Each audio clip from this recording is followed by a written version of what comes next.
तो जनत रहेवगा तैं बस गे हंस मोर हरी सांस में।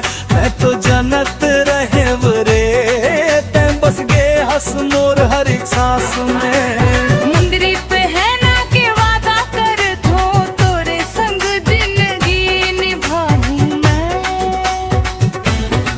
मैं तो जनत रहेव वो तैं बस गे हंस मोर हर एक सांस में। मैं तो जनत रहेव रे तैं बस गे हंस मोर हर एक सांस में।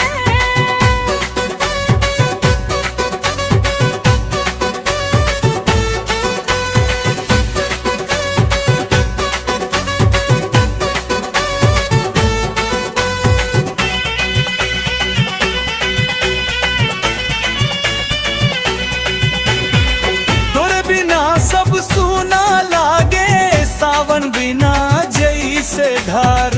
आँखी बोले मन के बाती छुप नहीं पाए मोर प्यार। लाज शर्म सब छोड़ दी है वे तोर ऊपर सब हार दी है वे। एक चिनगारी माया के मोर जिया माँ सुलगा दी है।